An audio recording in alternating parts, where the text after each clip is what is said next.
और एक बहुत बड़ा खतरे का विषय है, बहुत ही बड़ा खतरे का विषय है, क्योंकि तालिबान जैसा संगठन जो कि क्रूरता की मिसाल है, आधुनिक समाज में ऐसे लोग जीवित नहीं रहने चाहिए। ऐसे लोगों की जगह केवल काल कोठरी है। तालिबानी जैसे जो लोग होते हैं, जो महिलाओं को सम्मान नहीं देते हैं, बीच चौराहे पे मार देते हैं, निर्दोष और मासूमों का कत्ल करते हैं। अब इस वक्त पे मुसलमान समाज को, इस्लामिक समाज को अपनी धैर्य की और अपनी बुद्धि का परिचय भी देना पड़ेगा और विश्व को उन्हें एक मैसेज भी देना होगा। ये वीडियो मैं आज डेडिकेट कर रहा हूं मुसलमान भाई बहनों को और विश्व के तमाम इस्लामिक देशों को। जो बहुत सारे देश चुप बैठे हैं, जैसे सऊदी अरब बिल्कुल ही चुप बैठा हुआ है, जैसे यूएई, यूनाइटेड अरब एमिरेट्स और सीरिया और तुर्की, सब चुप बैठे हुए हैं। दोस्तों, आपको एक बात समझना होगा कि क्या कोई भी धर्म इजाजत देता है कि हम मासूम लोगों की हत्याएं करें? हमारे देश का एक पड़ोसी मुल्क अफगानिस्तान, जो इतने लंबे टाइम से संघर्ष कर रहा है, और आप देखिए क्या स्थिति है। वहां से अमेरिका ने अपनी फौजें हटा ली और अमेरिका के फौज हटते ही देखिए जो बिडेन आते हैं, वो अमेरिका के फौजियों को वहां से वापस बुला लेते हैं। अब ये नहीं समझ में आता है कि इसमें अमेरिका की कोई चाल है या किसी देश को अस्थिर करने की बात है, लेकिन असली मुद्दा तो तालिबानी है। और ये तालिबानी सोच जो है, ये हमारे देश में भी कई जगह घुस रहा है, बिल्कुल घुस रहा है। देखिए, बहुत सारे लोग बोलते हैं कि मैं मुस्लिम समर्थक हूं, तो मैं केवल एक बात बोलूंगा, हिंदू, मुस्लिम, सिख, ईसाई हमारे 4 पिलर हैं, नींव है हमारे देश का। तो यहां पे एक दूसरे को प्यार करना हम सबका कर्तव्य भी है, लेकिन कोई गलत करेगा तो उसका पूरा विरोध भी होगा और ऐसे लोगों को तमाचे भी पड़ेंगे। यह भी मैं बता रहा हूं, तालिबानी सोच के लिए हमारे देश में कोई जगह नहीं है, केवल तमाचे हैं। और मैं रेबल सदानंद पति इस वीडियो से सबको सीधी एक बात बोलूंगा, तमाम मेरे मुसलमान भाई बहनों से, अपने अपने फेसबुक के वॉल पे आप लोग लिखिए वी हेट तालिबान, क्योंकि इस्लाम एक बहुत पवित्र धर्म है, इस्लाम शांति का भी परिचायक। लेकिन ऐसे तालिबानी जो मौलवी होते हैं, तालिब होते हैं, इन लोगों ने पूरे विश्व में इस्लाम को बदनाम कर रखा है। और दोस्तों, मेरे सारे इस्लामिक साथियों, भाई बहनों, जब आप लोगों का समर्थन आएगा इस बात के लिए और जब आप तालिबान का विरोध करेंगे, पूरे भारत से एक मैसेज जाएगा कि भारत का जो मुसलमान है वो पहले भारतीय है और मुसलमान भी है, और वो तालिबानी सोच को नकारता और धिक्कारता है। और मैं आपको एक बात और बताऊंगा, हमारे देश में भी एक ऐसे व्यक्ति हैं जिनकी सोच बहुत हद तक इसी तरह का है, जिनकी भाषण, जिनके भाइयों के भाषण, हैदराबाद की बात कर रहा हूं मैं, ओवैसी भाइयों की, ये कोई छुपाने की बात नहीं है। देखा जाए तो ये भी मुसलमान के नाम का एक चोला पहन के घूमते हैं और तमाम देश के मुसलमानों को अलग करने का काम करते हैं। आपने बिहार का चुनाव देखा था, बिहार का चुनाव का रुख बदला इस आदमी ने, और आज वहां क्या स्थिति है। लेकिन हाँ, बंगाल में ओवैसी जी को वापस भेजा गया, और उत्तर प्रदेश में ओवैसी जी, उत्तर प्रदेश का मुस्लिम बेवकूफ नहीं है, इसलिए तुम अपने घर वालों को बेवकूफ बनाओ, है ना। हैदराबाद में केवल तुम 2 भाइयों लड़ते हो, आज तक तुमने ओवैसी कभी किसी को उठने नहीं दिया, कभी भी किसी को, केवल अपना परिवार का काम बढ़ाया, हॉस्पिटल बनाए, बिजनेस बढ़ाए, किसी के लिए कुछ नहीं किया तुमने ओवैसी। और ये जो जहर घोलते हो ना तुम और तुम्हारा संगठन, ये जहर अब हम लोग घोलने नहीं देंगे। हमारा विरोध आरएसएस के साथ भी है, भाजपा के साथ भी है और ओवैसी जैसे लोगों के साथ भी है, पहले मैं बता दूं। लेकिन आज एक छोटी सी बात मैं आपको बोलूंगा दोस्तों, कि तालिबानी सोच को और तालिबान समर्थक लोगों को खदेड़ने की जरूरत है। अफगानिस्तान को बर्बाद कर दिया इन्होंने। आप देखिए, काबुल यूनिवर्सिटी को कल 2 आतंकवादियों ने कब्जा करके बैठ गए, जहां पे यूनिवर्सिटी के चांसलर पढ़ लिख के जाते हैं। ये वो अफगानिस्तान है जो कभी अंग्रेजों के सामने भी झुका नहीं था, है ना। लेकिन ये हमारे पड़ोस का मसला है, वहां कुछ दिक्कत होगी तो हमारे देश में भी इसकी परेशानी आएगी। तमाम लोगों से अपील है, मेरे देश के तमाम मुसलमान साथी, भाई बहन, और मैं गर्व से कहता हूं कि भारतीय मुसलमान तालिबान को नकारता है, धिक्कारता है, और इनको खदेड़ेंगे हम। और एकजुट होकर विश्व में भारत से ही मैसेज उठेगा, क्योंकि भारत शांति का प्रदेश भी है, लेकिन भारत अपनी आत्मरक्षा करना भी जानता है, हर भारतीय जानता है। कोई भी इस बात का आकलन ना करे कि तालिबान जैसे कीड़े मकोड़े हमारे देश के लिए कुछ भी उल्टा कर सकते हैं। मैं आज आपको एक बात बताना चाहूंगा दोस्तों, भारत का हर मुसलमान समर्पित है तालिबानी सोच को खदेड़ने के लिए, हर मुसलमान देश के लिए कुर्बानी देने के लिए समर्पित है। कोई भी तालिबान को हमारे देश से जोड़ के ना बात करे। ये वीडियो आज तमाम लोगों को समर्पित, जहां विश्व में शांति की जरूरत है, कोरोना और कोविड में, आज हम वहां पे तालिबान को, एक देश को राज करते हुए देखते हैं। लेकिन ये गलती किसकी है?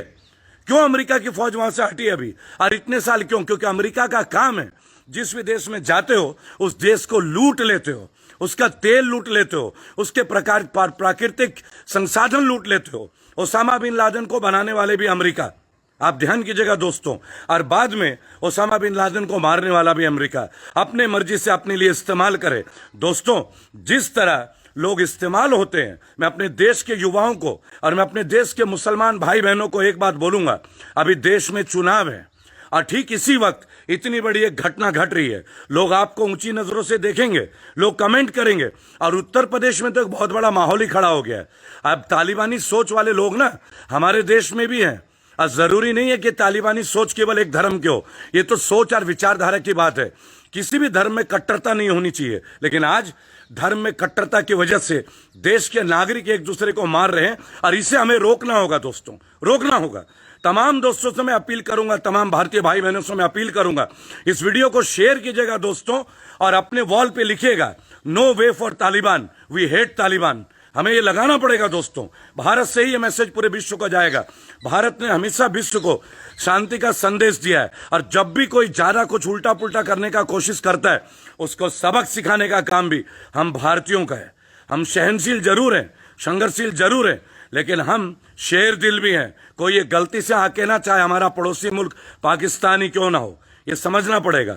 अफगानिस्तान में जो हो रहा है उसका असर देश के कई कोनों में आप देख सकते हैं, और ये असर को हमें बेअसर करना होगा। देश के तमाम मुसलमान साथी भाई बहन एकजुट होके, और तमाम हमारे हिंदू भाई बहन इस मैसेज को देंगे, नो वे फॉर तालिबान। इसीलिए हम कहते हैं एजुकेशन की जगह होनी चाहिए, रोजगार की जगह होनी चाहिए। इस दुनिया में असली लड़ाई रोजी रोटी का है, रोटी कपड़ा और मकान का है, लेकिन आज फिर से वही एजेंडा धर्म, फिर से वही एजेंडा धूचे दिखावे। आप मुझे एक बात बताएं, अल्लाह का रास्ता बताने वाले तालिबानी लोग होंगे? कोई मौलवी बताएगा कि अल्लाह क्या चाहते हैं या नहीं चाहते हैं? क्या अल्लाह के बीच में कोई गैप है क्या अपने लोगों में? जिसने ये दुनिया बनाई है, मुसलमान समाज के तमाम लोग, इस्लामिक समाज के तमाम लोग, आप लोगों को ये बात समझना होगा। करोड़ों युवा ISIS ने बर्बाद कर दिए, करोड़ों कश्मीर में बच्चों को, लाखों बच्चों के जीवन बर्बाद हो गए, उनके हाथ में पत्थर देखे, उन्हें पत्थरबाज बना दिए। और वो कश्मीर के तमाम नेता जो खुद को इस्लाम के हिमायती मानते थे, वो अपने पैसे से ऐश करते रहे, सरकार की फैसिलिटी लेते रहे। ऐसे नेताओं को भी भगाना होगा, भगाना होगा। हमें नए यूथ को चुनना होगा, उन युवाओं को लाना होगा, उन बुजुर्गों को लाना होगा जिनके परिवार में ट्रैक रिकॉर्ड रहा है दोस्तों, जो समाज के लिए जीते हैं, ना कि अपने परिवार के लिए। आप हुर्रियत वालों को देख लीजिए, कश्मीर में अपने बच्चों को लंदन में पढ़ाते हैं और बात करते हैं मदरसों की, अपने बच्चों को ZX सिक्योरिटी देते हैं और दूसरे के बच्चों को हाथ में पत्थर दे देते हैं। इनका भी पूरी विरोध होगा। अब ये राहुल यादव लिखते हैं, देखिए कुछ भी बोल लीजिए, बीजेपी IT सेल को तो गालियां ही देना है। देखिए दोस्तों, अभी जो हो रहा है अफगानिस्तान में, पूरी तरीके से हमें भी तैयार होना होगा। हमारे पड़ोसी मुल्क का सवाल है, देश में चुनाव का सवाल है, और उत्तर प्रदेश के और उत्तराखंड के और तमाम 5 राज्यों में जहां चुनाव हो रहे हैं, मेरी विनती होगी देश में ये ओवैसी जो हैं, ओवैसी ब्रदर्स, इनका विरोध कीजिएगा। ये कोई इस्लाम समर्थक नहीं है, ये कोई मुसलमान समर्थक नहीं है, ये भाजपा की बी टीम है दोस्तों, बी टीम। ये मुसलमानों का इस्तेमाल करती है और कुछ नहीं करती है मुसलमानों के लिए, खाली बड़ी बड़ी बातें और दूसरों को बरगलाते हैं। ऐसे लोगों का पूरी जोर से भारतवर्ष में विरोध होना चाहिए दोस्तों। अखंड भारत तभी होगा जब सभी धर्म, सभी लोग एक साथ जुटेंगे। इसके लिए कोई पॉलिटिकल पार्टी के होने की आवश्यकता नहीं है। विश्व एक बहुत ही गंदे दौर से गुजर रहा है दोस्तों। कश्मीर में एक नए दौर की शुरुआत होगी, फिर से नया सरकार बनेगा, लोग अपने घरों में लौट पाएंगे, कश्मीरी पंडित अपने घरों में लौट पाएंगे। पूरी जोर शोर से हमें इसकी तैयारी करनी चाहिए, लेकिन कोई हिंदू मुसलमान के नाम का अब और फसाद नहीं। हमारे देश ने बहुत कीमत चुका दी। बात करेंगे रोजगार की दोस्तों, बात शिक्षा की होनी चाहिए, लेकिन दुर्भाग्यवश कोई भी पॉलिटिकल पार्टी रोजगार और शिक्षा और चिकित्सा की बात ही नहीं करती है। केजरीवाल जी हैं, बोलते हैं 300 यूनिट बिजली फ्री देंगे। मोदी जी बोलते हैं 5 किलो आटा 5 किलो चावल देंगे। अरे यार, अगर उन्हें रोजगार मिल गया, एम्प्लॉयमेंट मिल गया, आपका फ्री का माल किसे चाहिए? आप तो फ्री का देके उन्हें घर में लेजी बना रहे हो, उनको असहाय बना रहे हो, नौकरी आप देते नहीं हो। अपने MLAs MPs का आपको पता है, दिल्ली में अभी अभी अपने विधायकों का 60% डियरनेस अलाउंस केजरीवाल सरकार ने बढ़ाया है। क्या इस कोविड काल में तनख्वाह बढ़ी है किसी की? आप बताइए। देखिए दोस्तों, जो भी लोग इस वॉल पे लिखते हैं कि आई लव तालिबान, उनके लिए सीधा सीधा एक मैसेज है, तालिबानी सोच के लिए इस देश में कोई जगह नहीं है, पहली बात। और जो हिंदू मुसलमान का फसाद करे, ऐसे लोगों को भी इस देश के लिए कोई जगह नहीं है। ये मुल्क से हम है और ये मुल्क हमसे। ध्यान रखिएगा दोस्तों, अखंड भारत का सपना देश के तमाम सेनानियों ने दिया है, चाहे नेताजी सुभाष चंद्र बोस हो, चाहे भगत सिंह हो, चाहे अशफाकुल्ला खान हो, चाहे मौलाना अबुल कलाम आजाद हो, चाहे चंद्रशेखर आजाद हो। आप बिस्मिल हो, आप जानते हैं दोस्तों, इन लोगों की कुर्बानी बाहर नहीं जानी चाहिए, व्यर्थ नहीं जानी चाहिए दोस्तों। मैं मानता हूं बहुत सारी गलतियां हुई है, लेकिन जो गलतियां हुई हैं उनको अब हम प्रायश्चित तो कर ही सकते हैं। इस वक्त देश के लोग बेहद परेशान हैं दोस्तों, हर घर में नौकरी की कमी है, हर घर में पैसों की दिक्कत है। आइए देश में उन मुद्दों पे बात करते हैं जिन मुद्दों से देशवासी मजबूत होगा। ये कहते हैं देश को हमने मजबूत कर दिया, है ना। केंद्र की सरकार बोलती है, कौन है देश, क्या है देश? देश है हमारे देशवासियों से। आप जाके पता कीजिए, हर घर में दुख का माहौल है और आप बोलते हैं देश तरक्की कर रहा है। देश की तरक्की देशवासियों से होती है दोस्तों, ना कि डायलॉग से और जुमलों से। आइए मुल्क को एक कीजिए और तालिबान के खिलाफ एकजुट होके एक स्वर में, जो आज अफगानिस्तान में मासूम लोगों का कत्ल किया जा रहा है, इसका विरोध तमाम लोगों को करना चाहिए। मैं तमाम इस्लामिक लोगों से, कम्युनिटी से एक अपील करूंगा कि अपने अपने वॉल पे नो एंट्री फॉर तालिबान ये जरूर लिखें। पूरा विश्व आपको देख रहा है और भारत से मैसेज जाना चाहिए। जय हिंद, जय भारत। अगर आप चाहते हैं गरीब हर वंचित इंसान की आवाज आप तक पहुंचे तो हमारे चैनल को सब्सक्राइब करें और बेल आइकन का बटन दबाना ना भूलें। देखते रहिए बहुजन हलचल न्यूज।